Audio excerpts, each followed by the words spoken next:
Hola, muy buen día a todos. Les agradecemos el que nos acompañen en un webinar más de la Federación Mexicana de la Industria Aeroespacial. Les solicitamos a toda la audiencia que de favor nos apoyen lo que es apagando su cámara y poniendo en mute su micrófono para poder tener una mejor experiencia durante la sesión del día de hoy. Muchas gracias. Y bueno, quiero aprovechar para anunciar el título del día de hoy, que es actualización de las reglas de comercio exterior eh, para este nuevo año 2024. Y qué mejor que Beatriz Ramos, socia fundadora del área de aduanas del departamento de Van Buren en Hamilton, nos apoye en compartir pues este tema, ¿no?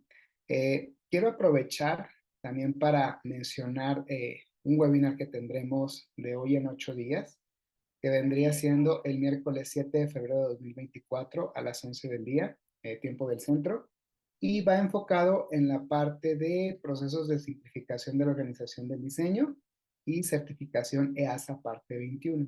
En esta ocasión, Anthony Malet nos va a estar apoyando en compartir este tema. Anthony, bueno, es cofundador de Grupo Mediatek, quien es también miembro de FEMIA. Quien tenga interés en poder conectarse en esta transmisión que también tendremos en 8 días, pues lo puede hacer a través del código QR que aparece en el flyer, en la parte inferior derecha, o en la liga de registro que aparece, que es bit.ly, diagonal, Mediatek 2024, y para que puedan también iniciar su registro y vernos también de hoy en 8 días. Queremos aprovechar para dar a conocer eh, datos muy interesantes sobre el sector aeroespacial y también sobre FEMIA. Bueno, FEMIA actualmente es una asociación privada sin fines de lucro. Fuimos fundados en 2007 y nos encargamos de agrupar a las empresas en México que se enfocan a la manufactura, el mantenimiento, diseño, ingeniería, así como los servicios. Actualmente contamos con más de 110 miembros en 14 estados de la República, los cuales representan el 80% de las exportaciones del país. Actualmente el origen del capital es un 35% mexicano y un 65% de representación extranjera. Y bueno, algo positivo sobre nuestro organismo es de que tenemos una representación a nivel nacional. Entonces podamos estar en contacto con ustedes en cualquier parte de la República o apoyarlos también con temas referentes al sector aeroespacial en algún otro estado de la República. También colaboramos con organismos afines al sector, principalmente enfocados hacia el sector aeroespacial, de manera nacional e internacional. En la parte baja de este slide van a ver algunas de los logos de las cámaras con las que tenemos alianza y con las que hemos estado colaborando desde la creación de la federación. Bueno, también mencionarles nuestros miembros. Dentro de este slide van a ver logos muy interesantes o importantes. Tal es el caso de OEMs y Tier 1, tal es el caso de Bombardier, Boeing, Airbus, y también Tier 1, ¿no? Como es el caso de Safran, eh, eh, eh, Prisa, GE Aerospace, entre otras empresas. Y de igual manera, muy importante, todo lo que viene siendo los Tier 2 y SMEs o pymes, ya que todos ellos conforman el sector aeroespacial. Entonces los invitamos de igual manera a conocer nuestro sitio, por si tienen el interés de estar en contacto con algunos de ellos, ahí compartimos información general sobre cada uno de ellos. Todos igual de importantes para nosotros. Bueno, también mencionar cómo está constituido el staff. Nuestro presidente es el doctor Carlos Robles, nuestro presidente ejecutivo es el ingeniero Luis Vizcano, y el equipo también se encuentra conformado por Pamela Arellano, quien es nuestra directora de operaciones, Mónica Vega, quien es nuestra directora de promoción, Dulce Díaz, que es nuestra gerente de gestión y membresía, y la licenciada Daniela Castro, quien es la asistente de dirección.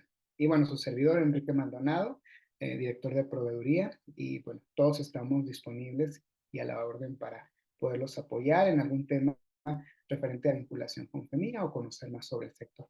Y referente a ello, pues mencionarles de que durante este webinar vamos a tener una sesión de preguntas. Los invitamos a realizarlas en el área de chat. Y de igual manera, si nos pueden hacer el favor de mencionarnos de qué organismo se están conectando, organismo, institución, empresa, De igual manera, de qué estado, ciudad o país hemos tenido la fortuna de hacer estos webinars con un alcance internacional. Y también, por favor, solicitarles su nombre, ¿no? Una descripción muy breve de su compañía para poder romper un poquito el hielo y también empezar a hacer participación sobre el webinar. Y quiero aprovechar para también mencionar sobre alguna empresa o algún organismo o alguien que tenga el interés de formar parte de la federación o dudas sobre la federación. Sobre este código QR pueden hacer un scan y registrarse para poder conocer datos adicionales, sobre la federación. Y bueno, no quiero tomar más del tiempo que le corresponde a Betty, a Beatriz, una excelente amiga, que tenemos la fortuna de que nos acompañe el día de hoy. Voy a hacer una lectura sobre su CV, pero más que el CV, pues es toda la trayectoria y las actividades que ha realizado para la federación y para el sector. Beatriz es licenciada en Derecho con maestría en Impuestos. Ella es diplomada en Harvard en Impuestos Internacionales y técnico jurídico en Comercio Exterior. Cuenta con experiencia en Derecho General, con especialidad y experiencia en Derecho Fiscal, Administrativo, Aduanero y Comercio Internacional. Y también actualmente es socia dentro del grupo Van Buren Hamilton, con más de 22 años. Se ha especializado en asesoría a empresas multinacionales y nacionales, tanto en materia fiscal y de comercio exterior, así como de litigio en la determinación de créditos fiscales, PAMAS, antidumping, y otras cuotas compensatorias, tratados internacionales, entre otros. Y ha participado en los equipos del trabajo del SAT para la creación de reglas de certificación de materias IVA y EPS y con la creación de IC, hoy OEA, y en los programas pilotos de los mismos. Ella actualmente cuenta con los cargos de miembro del Consejo de Asociación de Mujeres Aduaneras, capacitador en CEDESU en los temas de aduanas, capacitador de SEDENA en operación de aduanas y es presidente de la Comisión y Fiscalización de Aduanas de esta federación, de la Federación Mexicana de la Industria Aeroespacial. De igual manera, pues es miembro de la federación y también es presidente de la Comisión Aeroespacial en Sencomex. Entonces, son algunas de las muchas actividades y experiencia que tiene Beatriz. Y pues, bueno, te cedemos cámaras y micrófonos, Betty, para que nos puedas dar a conocer el tema que tienes para el día de hoy para nosotros. Muchas gracias. Gracias. Mm, ok, bueno, buenos días a todos. Y pues ya veo los conectados y veo grandes personalidades, así es que pues gracias por su confianza y por seguir creyendo en las capacitaciones que damos, que más que capacitaciones, yo siempre lo digo cuando tengo entrevistas con los clientes, pues lo que sé, lo sé gracias a ustedes porque lo sé por vieja, ¿no? No por lista, lo sé por toda la experiencia que ustedes me han permitido adquirir. eh, y pues hoy espero que sea una ocasión más para intercambiar opiniones y para platicar estos cambios. La verdad es que en esta nueva miscelánea que se publicó, no hay cambios espectaculares como los que estamos esperando. Sí, sí estamos previendo algunos verdaderamente importantes, pero hoy todavía no se dan. Sin embargo, bueno, hay algunas cosillas por ahí que quiero platicar con ustedes y vamos a empezar, ¿no? Primero, los comprobantes fiscales ya están muy, muy acotados. Solamente puede ser nuestro pasaporte vigente, la credencial para votar vigente y la cédula profesional no mayor a 10 años. A mí ya me atoraron, ¿verdad? Porque mi cédula sí tiene como 25, entonces hay que pensar porque de alguna manera nosotros habíamos estado utilizando estos documentos y no solamente para probar la, la personalidad cuando adjuntamos el poder, sino también cuando queremos que la autoridad nos reciba. Yo sí un tiempo usé mi cédula y hoy si quiero ir con mi cédula y que me reciban en el SAT después de que mágicamente se consiguen estas citas, porque ya no están tan abierto al público como en el pasado, sí hay que tenerlo presente, porque ya no hay más cosas, ya tu licencia, aunque tu licencia ya no sirve, la licencia federal de los transportistas no sirve, ya nada sirve más que pasaporte, credencial para votar y cédula profesional. hay que tenerlo en cuenta, ¿no? Sin embargo, para el tema de acreditar domicilios, la verdad es que si bien es cierto la identificación se hacen un poquito más cerrados, en el tema de probar el domicilio, sí se hacían un poquito más amplios, ¿no? Porque a veces conseguir un comprobante de domicilio del agua cuando tenía que ser de la CEA y la luz tenía que ser de la CFE, o ya te reciben cualquier recibo y cualquier servicio, que puede ser inclusive el Sky, eh, el cablevisión, o sea, ya no necesariamente tiene que ser un servicio que se preste por una entidad que esté avalada por gobierno. Entonces creo que eso me parece también que es importante, pero también cuando lo probamos con un contrato, la autoridad sí lo ha acotado a antes, por ejemplo, podíamos llevar el comprobante del domicilio sin que estuviera a nombre del interesado.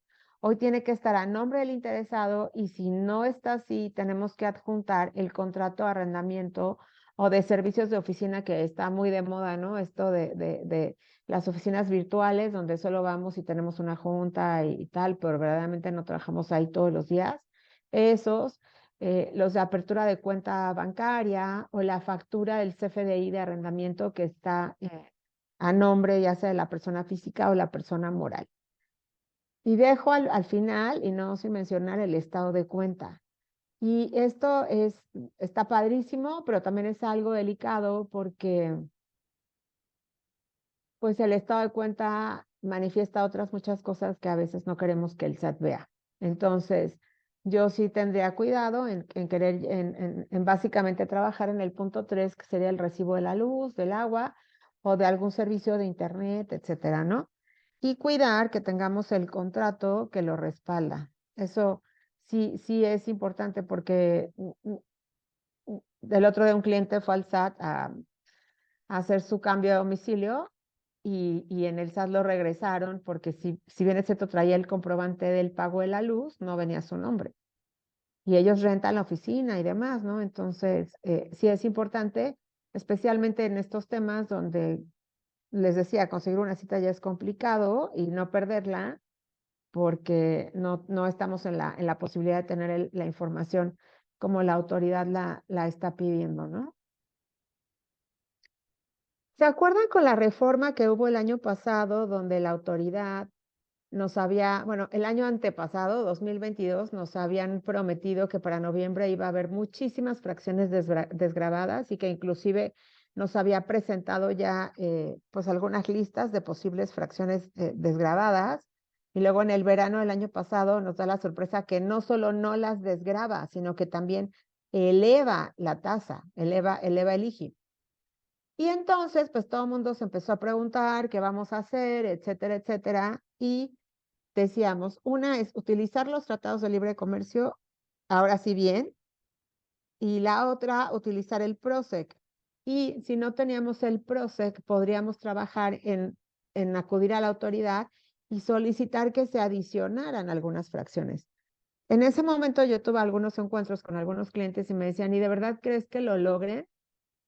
Y bueno, pues algunos se animaron y estamos trabajando en eso, pero algunos otros ya tienen resultados y está aquí la primera prueba, ¿no? Donde el capítulo 39 sí había tenido afectaciones cuando se incrementaron las tasas y hoy ya vemos que se adicionan fracciones. Entonces, sí es importante que nosotros no lo veamos. En mi experiencia me parece que la gente lo ve como, bueno, es que, no, adicionarlo en el proceso que es inalcanzable. O no, es que acudir a la autoridad y decirle que haga una reforma, no, imposible, ¿no? Y ver, con esto lo que yo quiero decirles es, tenemos que tener cuidado en, primero, en sí utilizar nuestro PROSEC en razón de esas medidas que además van a seguirse dando, pero también tener cuidado y ver que hay alternativas donde la autoridad nos permite también tener algunos beneficios.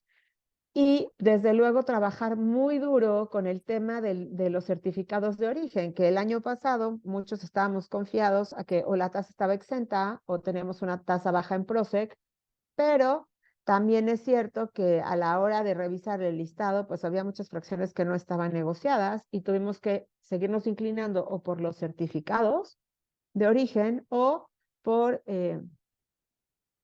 empezar a ingresar estas fracciones, ¿no? Y bueno, ya vimos que sí sucede, que esto de pedirle a la autoridad, pues al final no resulta tan inalcanzable, y los invito a todos a que realicen nuevamente un análisis de sus fracciones, y si no están negociadas en el decreto para su sector, pues ya estamos viendo aquí la prueba tangible de que eso sí sucede, y poder empezar a trabajar pues con dichas solicitudes de ingreso de fracciones al decreto, ¿no?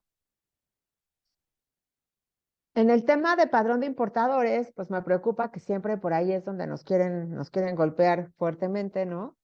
Y hay cosas que estaban ya previstas,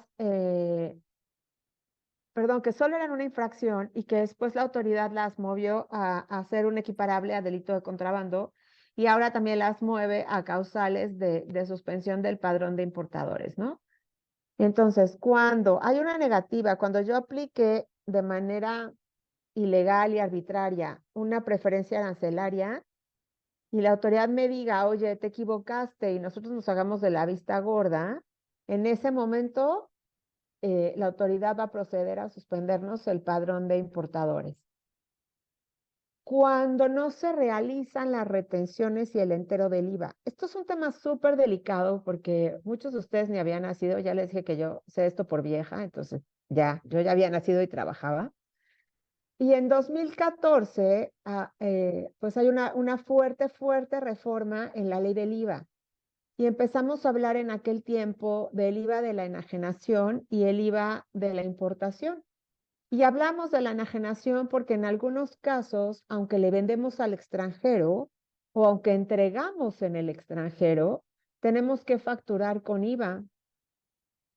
Y cuando se le factura a un residente en el extranjero, tenemos tenemos también que retenerlo. Y eso lo vemos muy seguido en las operaciones virtuales.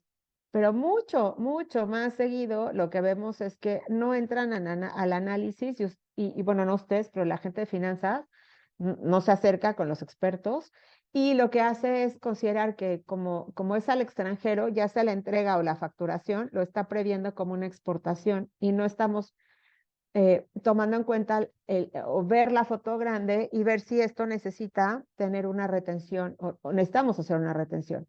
Entonces, el año pasado esto se pone muy de moda en las auditorías de operaciones virtuales, y se dieron cuenta que efectivamente había una cantidad, pero bueno, impresionante de infracciones, y lo que sucede es que la autoridad dice, bueno, pues vamos a presionar un poco porque es una manera de recaudar. O sea, retener el IVA y enterarlo es una manera de recaudar. Entonces la autoridad dijo, bueno, pues vamos por ahí, ¿no? Con esta política terrible de recaudación que tiene para 2024, y dice, si tú no estás reteniendo el IVA, entonces esto va a ser una causal de suspensión en el padrón de importadores. Cosa que se vuelve muy delicada porque, como yo digo, ni siquiera es mi área, ¿no? Y ya me están a mí perjudicando por esa razón. Entonces, yo sí los invitaría a que el tema de los tratados de libre comercio, pues sí es inherente a nosotros, pero que se acercaran con las áreas de finanzas para tratar de revisar este tema. Ustedes me dicen, oye Beatriz, a ver, yo le vendo pues le facturo a mi cliente en Canadá y después lo entrego en México, ¿necesitaría yo retener el IVA? Te diría, depende del momento de pago. Oye, es que mi cliente de Francia me factura, lo manda a una comercializadora y lo entregan en México. ¿Debería retener el IVA? Sí. Entonces, tenemos que ir viendo y además, pues que, oye, Beatriz, no debería porque me lo entregan con un pedimento virtual de Guadalajara, me lo traen a Querétaro y me lo entregan con un pedimento virtual. Y está cerrado y lo cierro entre los primeros 10 días del mes, y además tengo la carta responsiva de mi cliente de las contribuciones, de la solidaridad de las contribuciones, etcétera. ¿Debería retener? Sí. Entonces, es importante que nosotros podamos ver cada escenario y cada operación y analizarla y poder determinar si por alguna extraña razón estamos en este supuesto o no. Pero al final del día ya no solo es un tema fiscal donde le debemos dinero no enterado a la autoridad, sino que también es una causal de suspensión en el padrón de importadores. Y sí creo que esto pues, nos puede poner en la foto grande en un problema impresionante, porque no solo le debo, sino también para mi operación. Entonces creo que es importante tomarlo en cuenta, ¿no?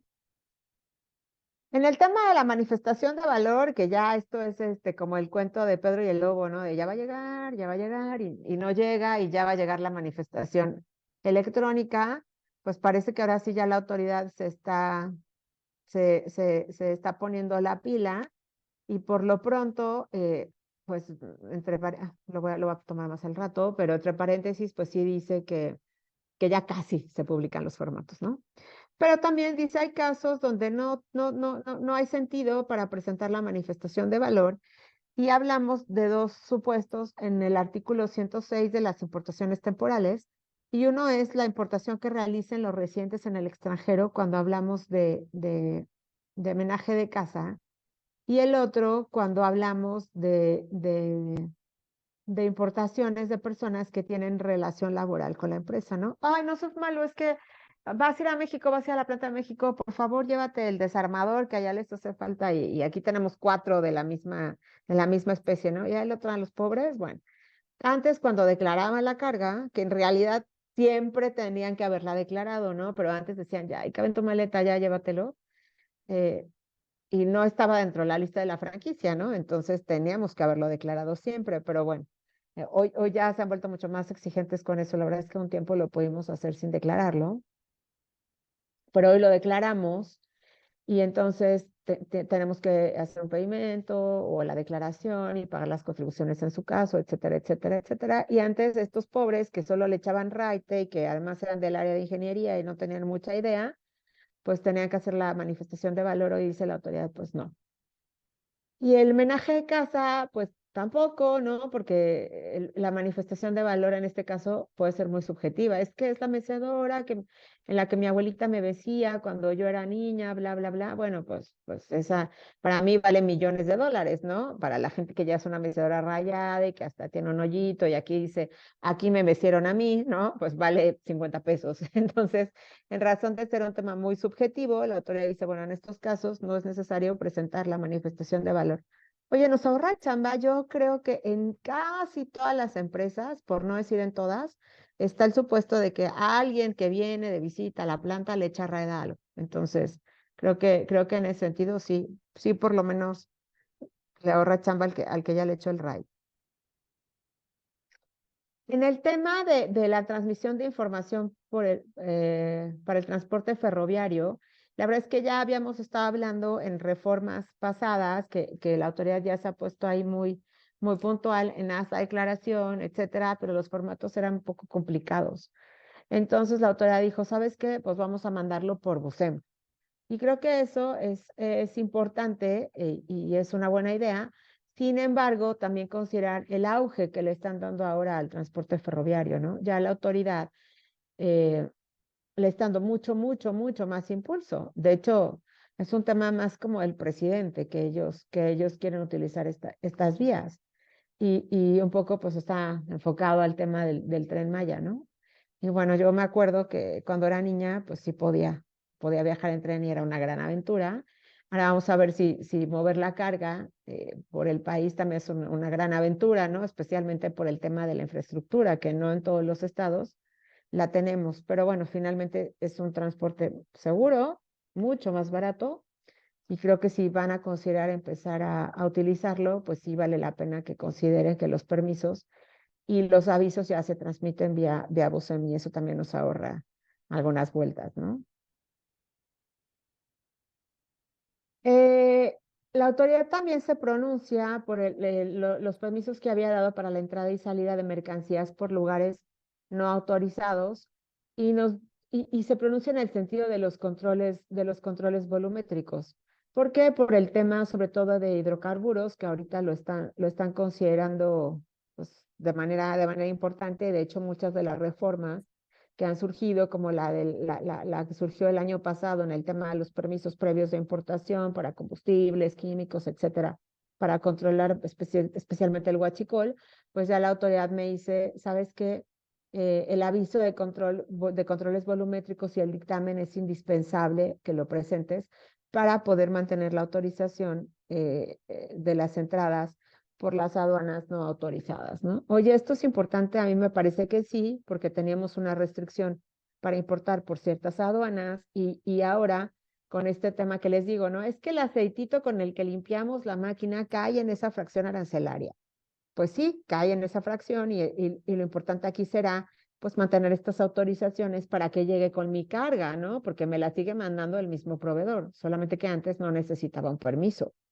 Entonces, en la medida en la que me la mande el mismo proveedor, pues va a seguir llegando junta por Manzanillo y lo ideal sería que no tuviera yo que subdividir el embarque, hacerlo un tránsito interno para mandarlo por la aduana autorizada, sino pues poder trabajar en estas autorizaciones que me permitan hacerlo por lugares que no están en la lista original, ¿no? Pero, pues sí, los invito a que hagan, a hacer un análisis de estas fracciones arancelarias que se publicaron en octubre, si no me equivoco, y que a lo mejor alguien todavía no las ha importado porque como no son del uso cotidiano, pues todavía tenía ahí un guardadito, ¿no? Pero pues ahora ya se van a encontrar con esta situación, con la reforma que hubo de la importación de hidrocarburos el año pasado.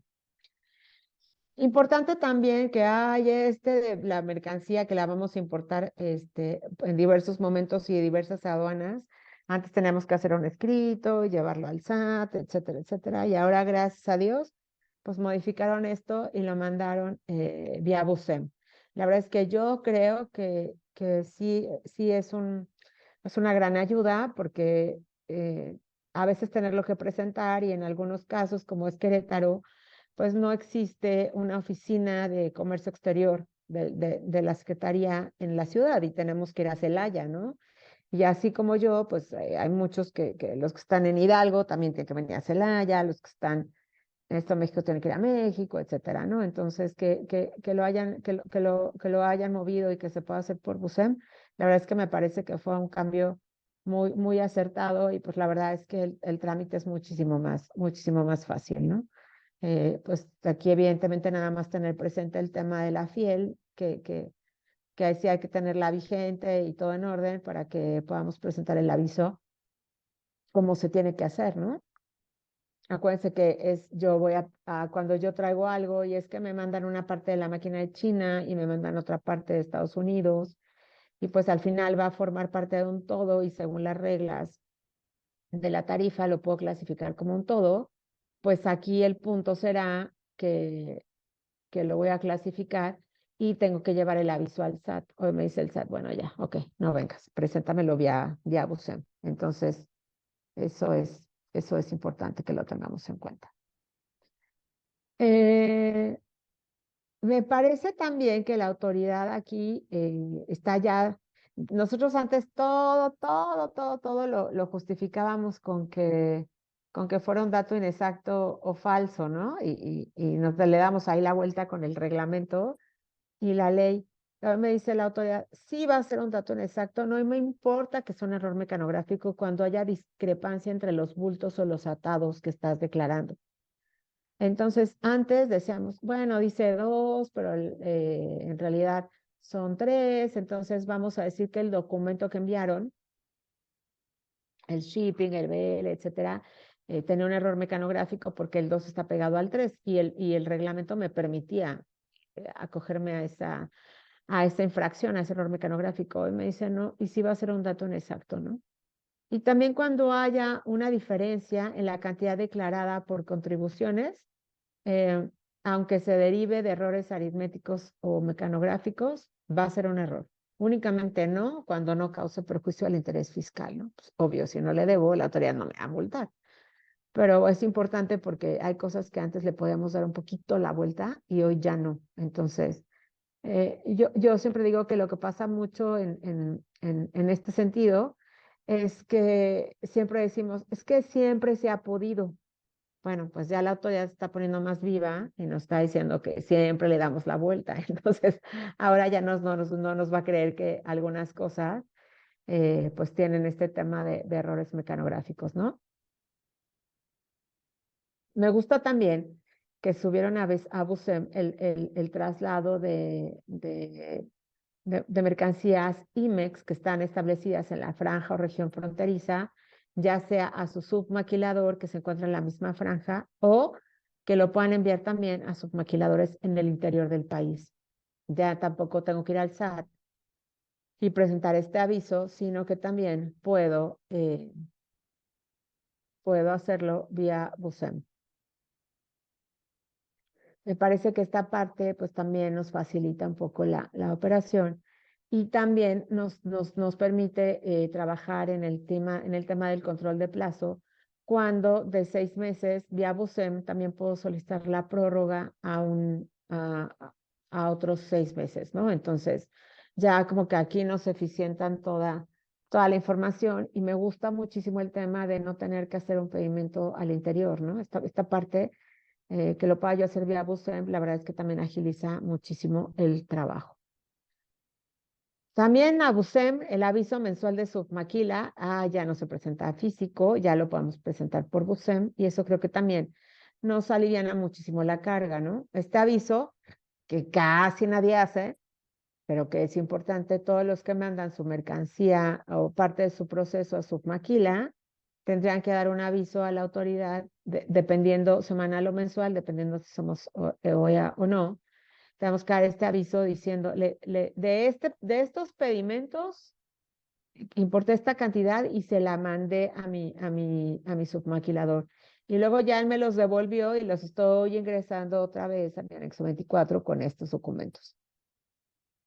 Y ese reporte es un control que debemos hacer y tenemos que presentar a la autoridad.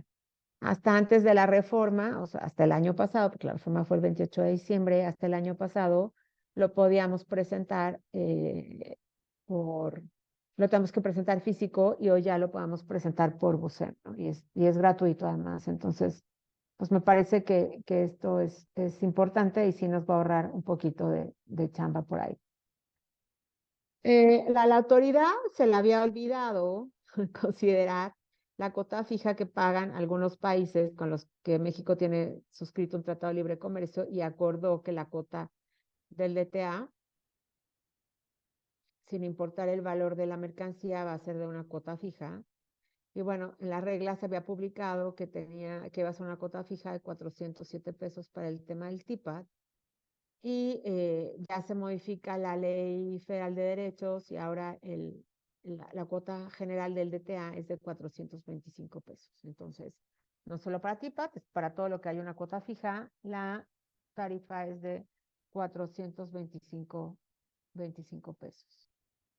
En el tema de TIPAT, pues la verdad es que le están dando ahora muchísima promoción, ¿no? Inclusive hice mi examen para ser agente aduanal y como el 80% del examen fue de TIPAT, ¿no? Pero bueno, está bien.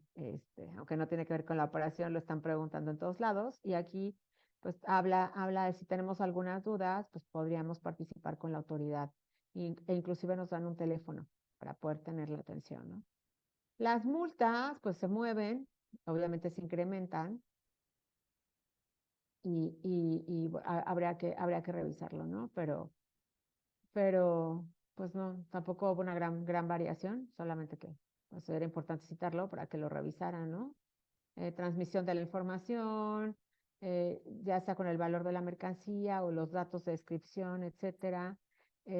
La información inexacta o falsa también, y en el caso de omisión de presentación de avisos, pues son las multas que se modificaron. Les decía que lo íbamos a hablar de manera posterior con el tema de los transitorios. Hablamos de que una vez que se publique el formato, que tendrá que ser electrónico, tenemos 90 días para que entre en vigor.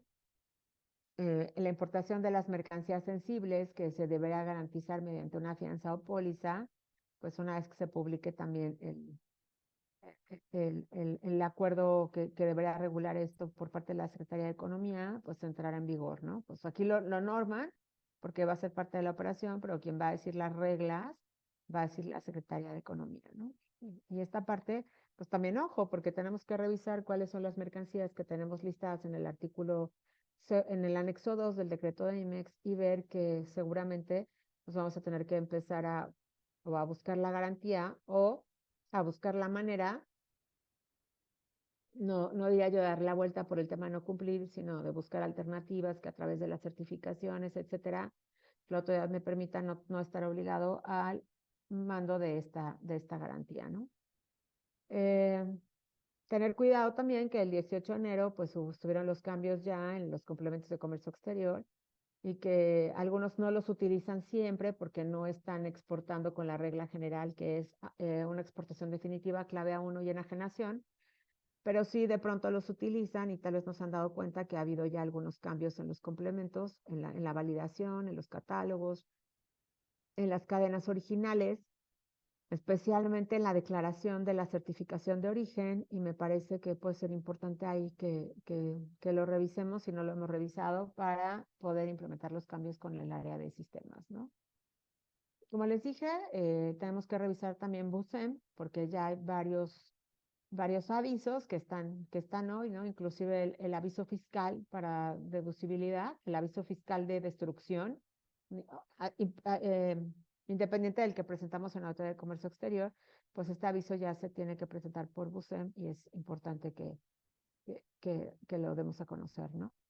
En el tema de cuotas compensatorias, pues ya ven que la autoridad está al full con el tema de la guerra, China, etcétera. Pues Estados Unidos está imponiendo ya algunas restricciones y México a la tubería de acero y a la lámina rolada. Entonces, ojo, siguen trabajando fuertemente con siderúrgicos y eso puede ser que sí afecte nuestro proceso, ¿no? Entonces, nuestro consumo de materia prima y al final pues, se va a ver reflejado en el costo neto del producto y creo que vale la pena que sí le echemos un ojito a eso. La CNR, con el tema este que hablábamos de los permisos de la importación de siderúrgicos, pues como publicó hoy y mañana ya entró a vigor, dijo, bueno, ok, no se aceleren, ¿no? Les voy a dar unos permisos temporales y estos permisos temporales los prorrogaron 16 días más, entonces hay que revisar cuándo nos otorgaron el permiso y si todavía estamos dentro de la prórroga y si no, pues también revisar el tema de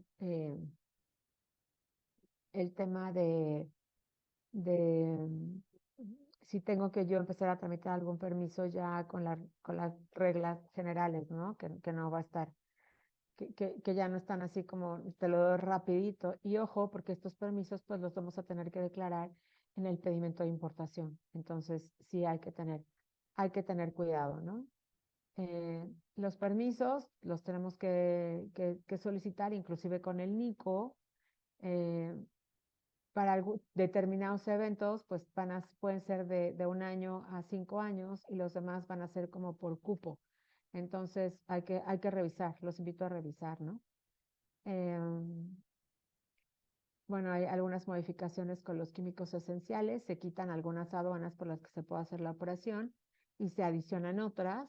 Creo que esto tiene que ver mucho con el nearshoring, ¿no? Están como reubicando qué aduanas les quieren dar un poquito de ventaja.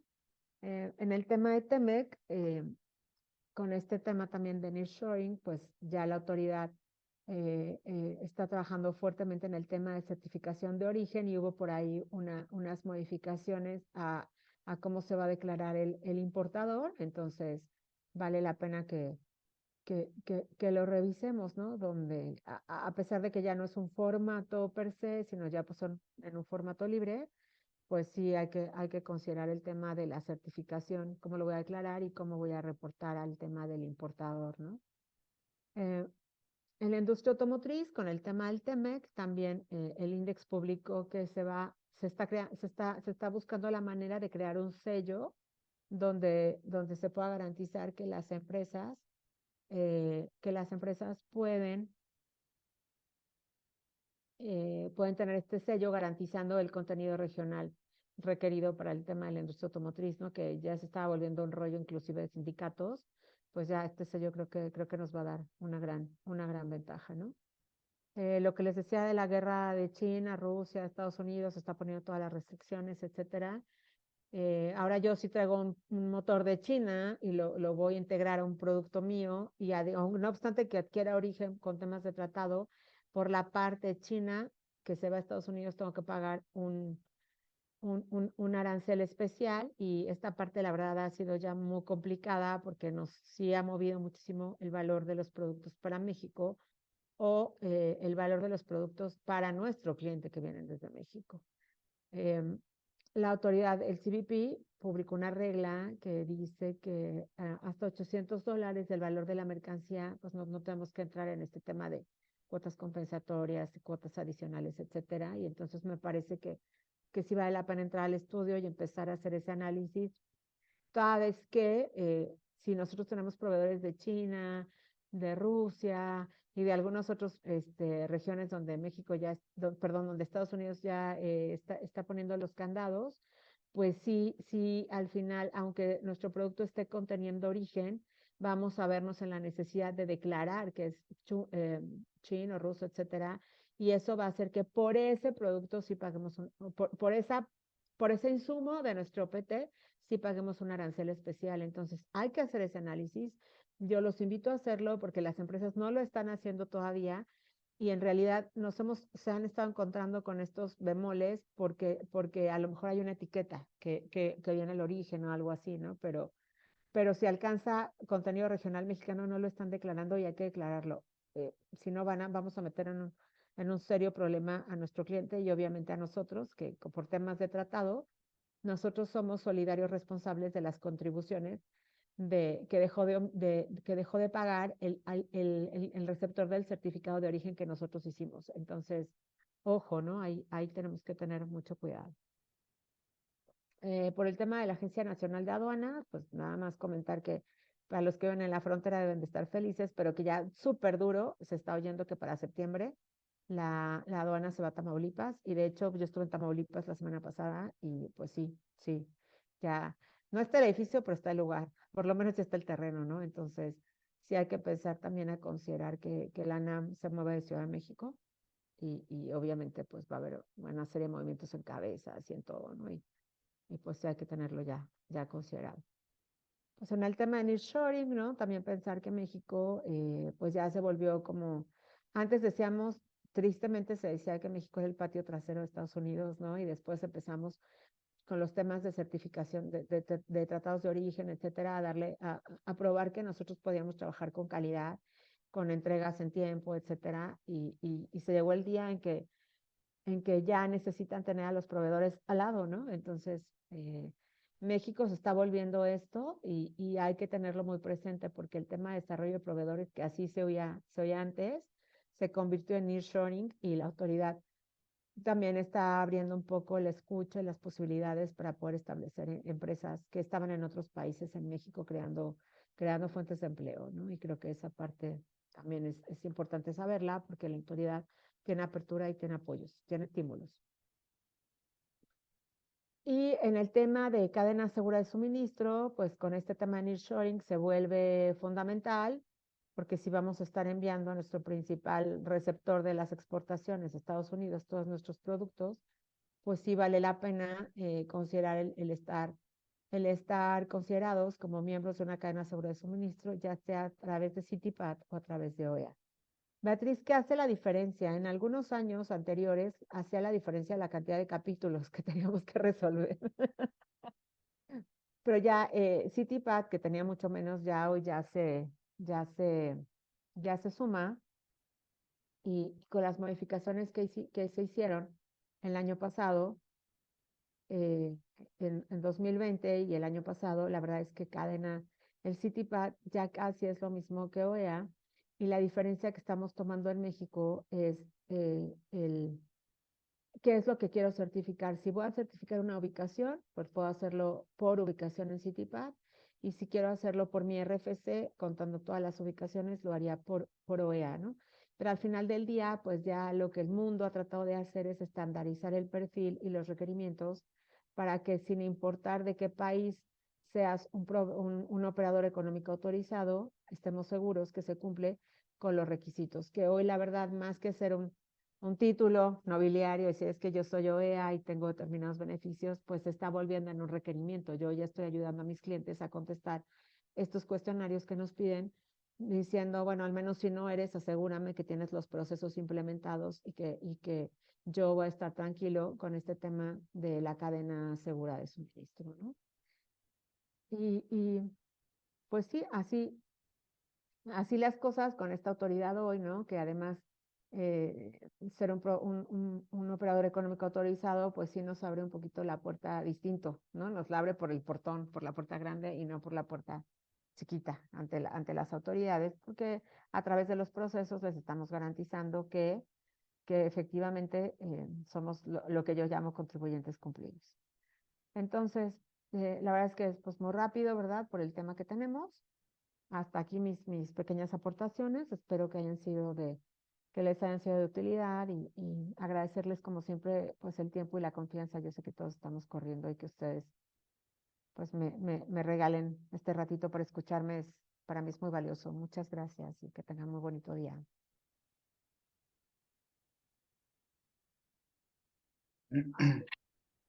Muchísimas gracias, Betty, por compartirnos pues este tema y estas actualizaciones que se están realizando en 2024. Y pues invitamos a la audiencia a iniciar nuestra sesión de preguntas y respuestas en el área de chat. Por aquí lo voy a poner también. Eh, y aquí tenemos ya una pregunta, Betty, es un poquito más enfocada hacia la parte de nearshoring, ¿sí? Es sobre, eh, desde el punto de vista de la preparación de aduanas y todo eso que nos estuviste mencionando, ¿tú consideras que sí está México preparado para la parte de nearshoring o cuál es tu perspectiva o tu punto de vista?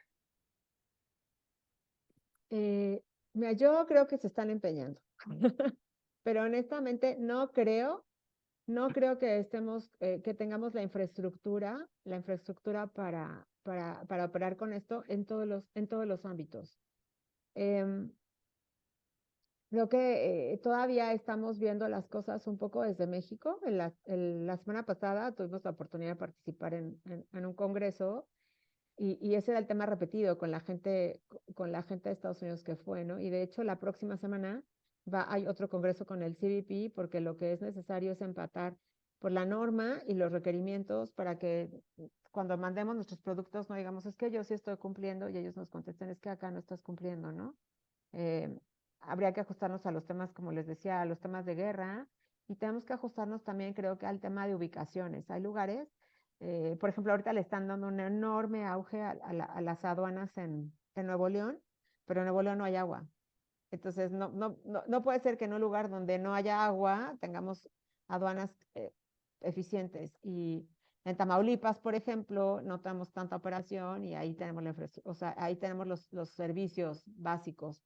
Entonces, me parece que hay que hacer pues yo haría un mapeo, ¿no? Y decir, a ver, ¿qué lugares puedo ofrecer todo? Y son los lugares con los que empezaría a trabajar.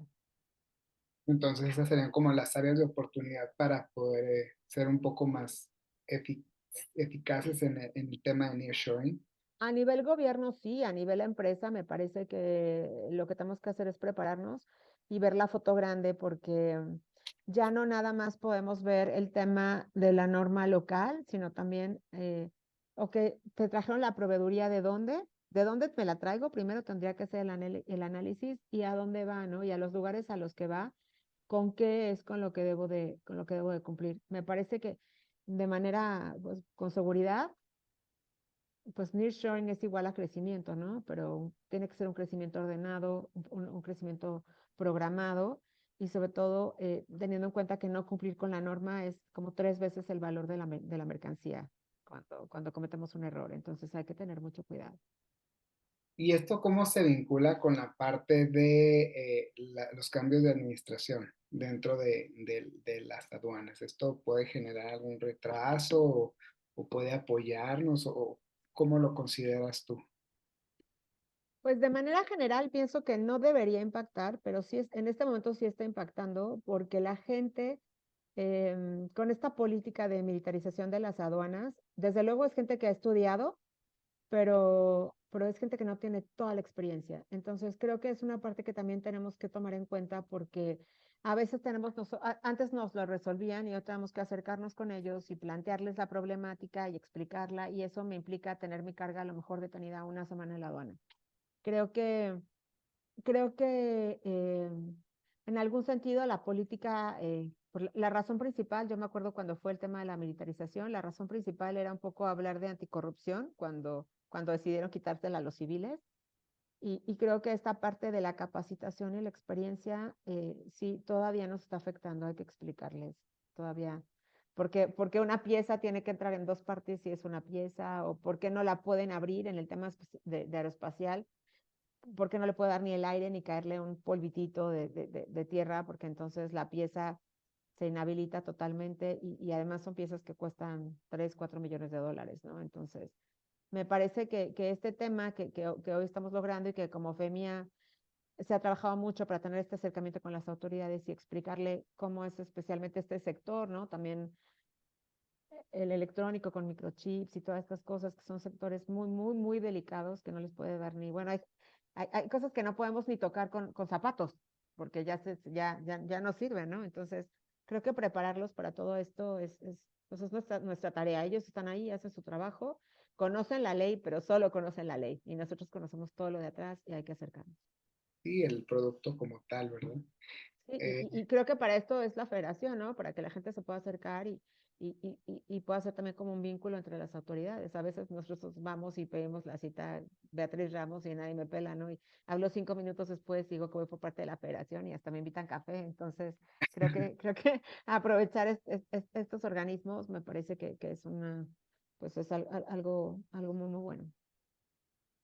y referente al Tratado de Libre Comercio que, bueno, ha estado en los últimos años, pues, se ha comentado mucho sobre él.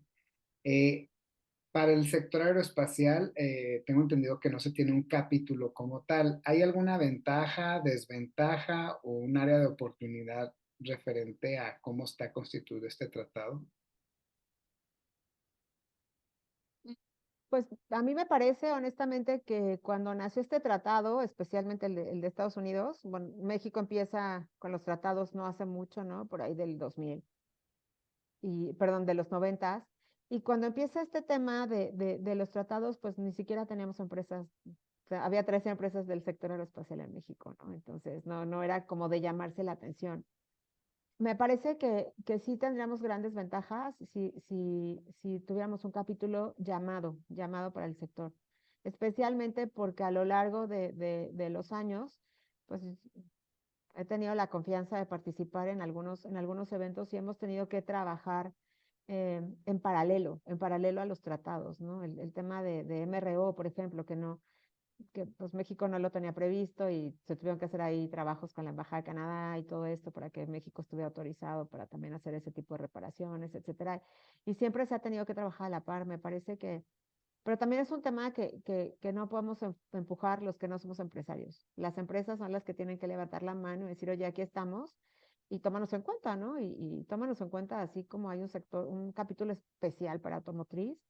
El nuestro creo que es un capítulo mucho, mucho más especial, no por no darle la importancia a ellos, sino porque ellos les caben 5 pasajeros, a nosotros nos caben 200 en un avión, ¿no? Entonces, creo que esa peculiaridad tiene la importancia suficiente para poder tener un capítulo en particular y no estar buscando las concesiones eh, en lo particular y por empresas, sino estarlas buscando como sector. Me parece que sí es importante trabajar en ello.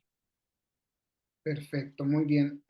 ¿Y crees actualmente que se esté trabajando en algo muy particular para el sector aeroespacial para poder ir cerrando ese tipo de brechas referente al Tratado de Libre Comercio, que falta ese capítulo? O tú qué conocimiento tienes o qué nos pudieras mencionar, mejor dicho, sobre eh, algunas propuestas que se estén haciendo para cambios en el sector? Mira, en el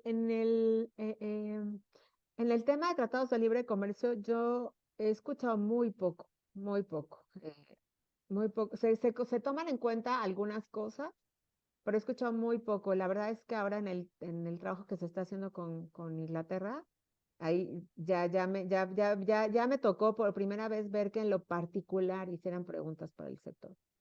Entonces, me parece que eso pues va a ser el parteaguas en decir, oye, no se hacía y ya se está haciendo, ¿no? Y eso pues al final va a ser como el agua, se va a ir corriendo.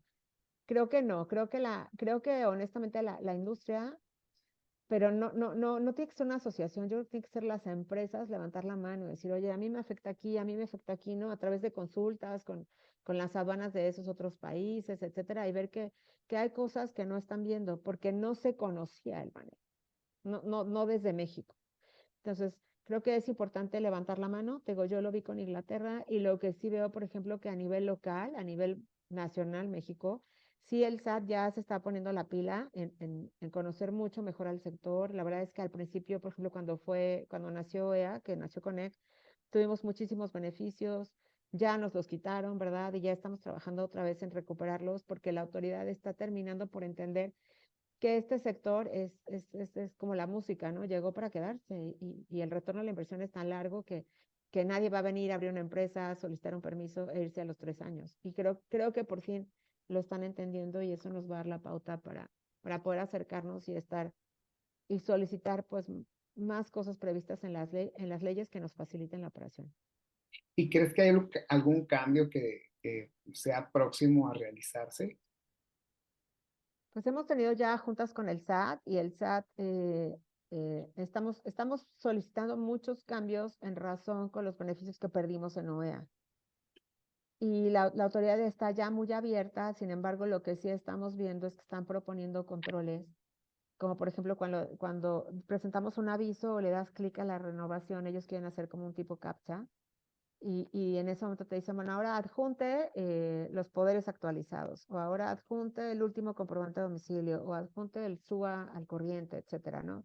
Cosas que antes eran requisitos y que solo teníamos que cumplir, perdón, cuando hacíamos la solicitud y en teoría pues debíamos de mantener el permanente cumplimiento, la autoridad dijo, ok, bueno, yo te voy a creer que eres lo que yo llamo un contribuyente cumplido, pero yo te voy a pedir a mi antojo cuando me hagas alguna solicitud o alguna declaración, que me adjuntes algo, ¿no? Entonces ahora sí permanentemente vamos a tener que estar cumpliendo con todas las obligaciones. No es novedoso, pero la autoridad ahora lo va a verificar vía BUSEN con el CAPTCHA.